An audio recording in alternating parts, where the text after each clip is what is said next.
Good morning, Faith Community. What's your first thought when you get a gift?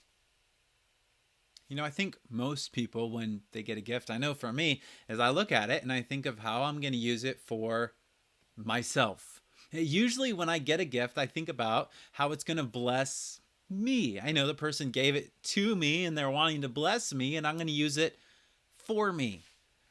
Because of that view of gifts, I think oftentimes you have the wrong view of spiritual gifts. I want to share with you a little bit today about spiritual gifts and how they're meant to be used from 1 Peter 4. We're continuing our way through this passage, and we find ourselves today in 1 Peter 4, verse 10.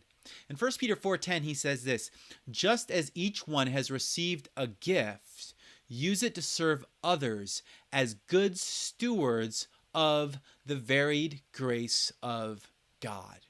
Did you hear that? As each of you has received a gift, use it to serve others.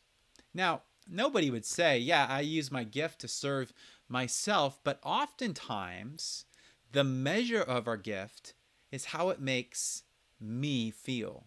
Usually, what I'm thinking when I think of a spiritual gift is what makes me feel really good.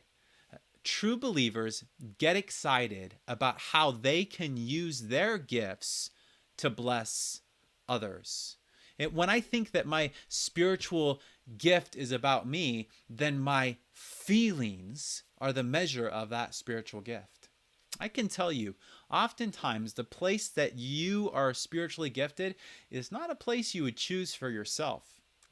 Many pastors share their testimony that they were not interested in public speaking. They were not interested in being a pastor initially. Now, I can tell you that for myself. My passion when I was growing up was to be a missionary.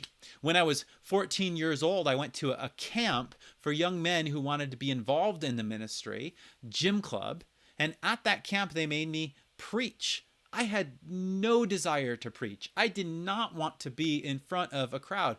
I wanted to be a missionary. I wanted to be relating more one-on-one with people and sharing the gospel, not with crowds, but with groups. But here I was in front of a crowded room preaching a sermon as a 14-year-old. I wish I could show you a picture of me preaching that first sermon, because I had on this silk shirt that was fancy in the 90s, and I was drenched from head to toe in sweat. The camp was in upstate New York, and silk and sweat do not go together well. I did not look good. I did not do good. I did not feel well. I fortunately didn't pass out, but I was miserable. And if you told me after I did that I'd be preaching many sermons in front of congregations in the future, I wouldn't have believed you. Oftentimes, we don't feel very useful when we're using our gifts because we're not the measure of our gift. Well, if we're supposed to be using the gift and we can't tell what it is by our feelings, how do we figure out what our giftedness is? It's quite simple. You find out how you're gifted by serving the community of saints in varied capacities.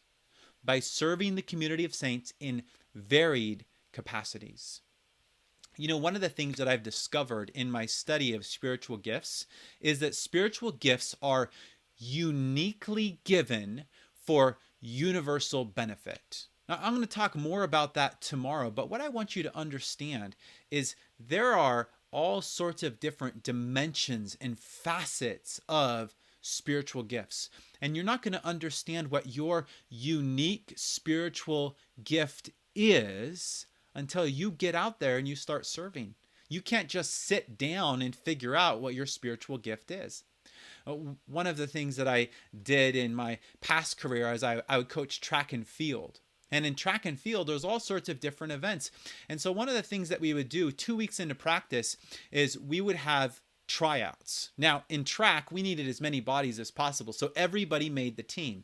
But in our tryouts, we would stage a mock track meet, and everybody would compete in every single event. All of the sprints, all of the hurdles, all of the distance events, all of the jumping events.